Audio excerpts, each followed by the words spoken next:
Is it just me, or is this show just getting better and better and better like every single episode? I don't think it's just me. I actually think it is. Okay, so Chanel number 1 wants to throw like this huge Halloween party, like with Adam Levine there, and like a corn maze with actual snow and a pumpkin patch, and just be totally crazy, right? She thinks that this is the way that Chad Radwell will really love her and want to be with her and not want to be with Chanel number 6, aka Hester. So I love the fact that Chanel number 1 and the other Chanels are going to dress as the wives of assassinated presidents. Isn't that hilarious? Of course, Chanel number 1 is the only one who gets to look good while doing this. So Chanel number 5 has a lot of breakdowns in this episode, and it's pretty obvious that she's insanely jealous of Chanel number 1, and she's resentful of the way that she's been treated, since she's been in the sorority. Okay, we need to take a minute and talk about that new open. Now, I don't know why it took so long for them to have like an open with a song and everything for the beginning of the show, but I personally loved it. I thought it was a little weird, but that's fine because that goes with the theme of the show. I love the music. I love the screaming. What are your thoughts about it? There could possibly be some hidden clues also in this open. If you caught any, or if you think you caught any, just leave your comments down below, and thumbs up if you love the open as much as I did. So no one seems to care about Zayday's abduction. Like, I thought sorority sisters were ride or die, right? But Grace really cares, and she's convinced Pete, her sort of boyfriend, to care, but she doesn't understand why the others don't care. Well, Chanel number 1 doesn't care because she doesn't want her to be alive so that she could possibly become Kappa's president. Dean Munsch has some bad news for Chanel number 1. She says because she wants the students to be safe, there's just no way they can have Halloween parties this year. So of course Chanel's like, whatever, and she says she's above the law and she's just gonna have it anyway.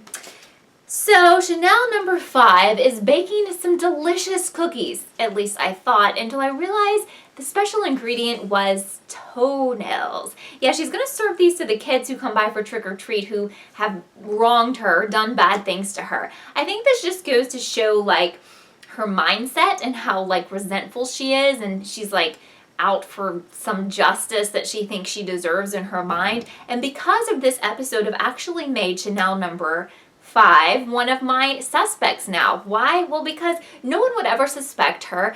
Obviously, she's got a lot of anger and resentment and jealousy issues, so therefore, she has motivation to possibly be on the Red Devil team. What do you guys think? Thumbs up if you agree she could be part of the RD team.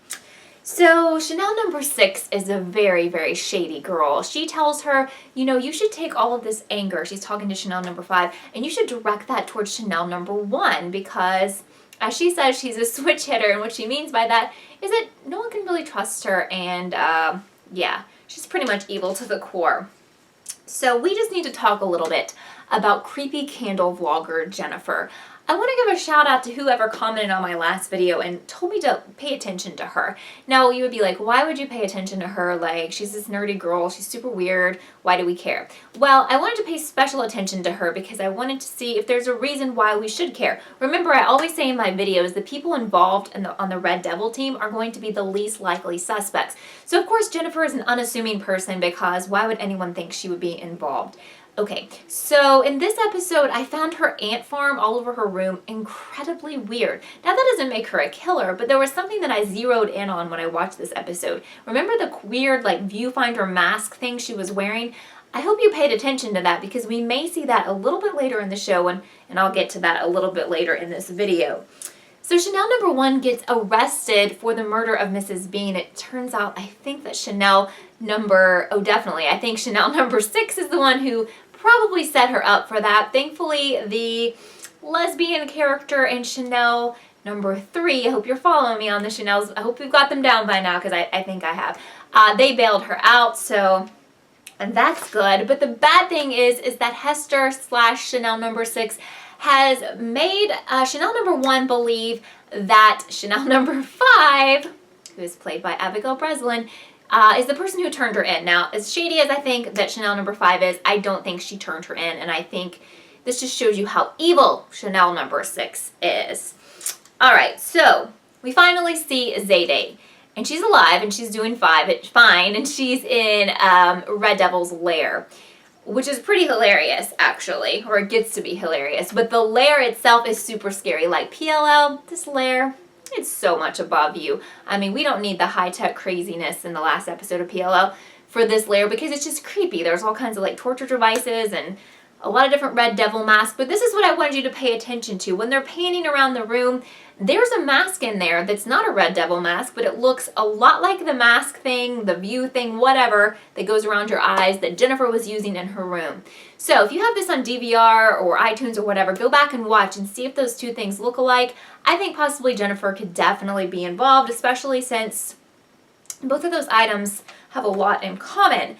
So, like I said, it's pretty clear that, well, actually, I haven't said this yet. Let's talk about Gigi. I feel like in this episode, even before we get to the end, we start to really see Gigi's true colors. Now, you all know she's been one of my main suspects for the Red Devil team, and I think that you guys pretty much agreed with me for the most part. But you start to see that she doesn't really care about Zayday. She doesn't want to go looking for her. She really could care less. And you see that she's more into this for herself and not the super nice, happy, sorority-like girl that we saw in the beginning. So here's something else I want to point out. So let's talk about Denise. Denise, everyone thinks is a little bit crazy. This is the police officer character, and well, she's been saying from the beginning that Zayday is the killer, and at this point she's saying it again, and people are like, oh my gosh, you girl, you're crazy, stop. And at first I was like, this is so ridiculous. Obviously Zayday's not involved. When they're being so obvious and pointing her out, she's not involved. The more I think about it, the more I think that she is involved, and I think they're just throwing that out there, putting that right out in the open to trick us into thinking she can't be involved because we keep telling you she's involved, and I think Denise is going to end up being right. Now, I'm not going to go and say that she's the main Red Devil, but I definitely think she's involved. What I can't figure out yet is, did she get, like, recruited to the team while she was abducted, or was she always on the team from the beginning? Put your thoughts about Zayday down below. So, Grace realizes that in order to find Zayday, they can use like the track my phone, find my phone device. And I would say find my iPhone, but these are Samsung phones in this show because it's Samsung sponsored. Anyway, they can use that to figure out where she is and where Red Devil's lair is. And they figure out that her password is Oakland Nachos. Is that a thing? Because I've never heard of that, but it honestly looks like nachos with Hershey's chocolate syrup on top, which sounds disgusting, but somehow Red Devil knew that that was her like fave snack because, well, he serves it to her. He or she. And I'm not convinced that it's a he, but it's just easier to say he, but it could be a he or a she. Serves that to her later on. So Chanel number 5 and her new boyfriends, Roger and Dodger, are going through like that. Either it's a corn maze or a pumpkin patch, but it's a maze and there's snow, whatever. But they're not alone because Red Devil is following them. I found it convenient that Chanel number 5 is able to get out. Nothing happens to her, but sadly Dodger is the person who loses his life in this episode. But I don't think anyone's going to miss him because we really don't know him, to be honest. So Grace and crew do find Artie's lair. Grace suggests that they split up. Yeah, that makes me more suspicious of you, Grace, because that's like the line that you always get in scary movies when you want people to be secluded and off by themselves so they can get killed. Yeah, Grace, that was shady. Anyway, so Gigi and Denise end up in a room together, and then Red Devil turns the lights off, and Red Devil can see, but they can't see, and so anyhow, Red Devil ends up getting tased. Well, Denise like goes up and leaves Gigi alone. Now, if Gigi is alone in a room with Red Devil and Red Devil can see her, at this point when she comes back up and gives some crazy story about how she got away from Red Devil, I knew for a fact that she was working with him or was in on it somehow. I'm sure you guys did too. That was our confirmation right there. So Zayday is fine and she comes back to the house and she tells this story, which I don't know if I can believe, maybe I can, that basically the Red Devil is in love with her and Red Devil gave her like Kiehl's gifts and flowers and Oakland nachos. But she's like, you know, she had to escape because Red Devil has killed some of her friends. So she stabs Red Devil in the hand and makes her escape. So maybe we should be watching out for people who have hand injuries or a hand that is bandaged. I don't know. Or maybe she's making the whole thing up and she's been in on it from the beginning. Let me hear your thoughts down below. So we do have a big reveal, but it's not so big because we could kind of figure this out. But I thought it was a little bit interesting that the show went ahead and gave us this information. At the very end of the show, we see that Gigi is meeting up with Red Devil. And for those of you who have said, you know, Grace is involved because of red clothing she's worn, please note the red boots and I think another red article of clothing that Gigi is wearing at the end of this episode. I do think that those are clues.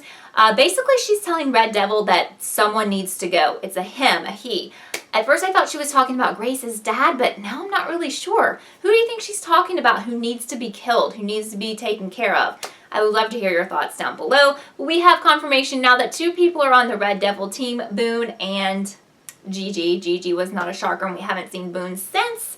So again, just to summarize, my new suspects are Jennifer the Candle Vlogger and Chanel number 5, but I also still stand by Grace being maybe the ringleader of all of this. I don't know. I still think she's mega involved, even though there was a Red Devil in the place where she was in the lair. It doesn't matter. There's more than one person doing this.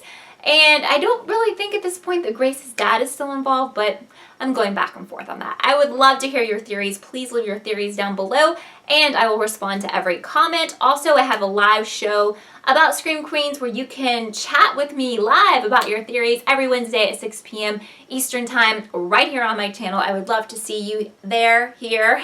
And if you have not subscribed yet, please do, because then you won't miss any of these videos. You won't miss the live chats.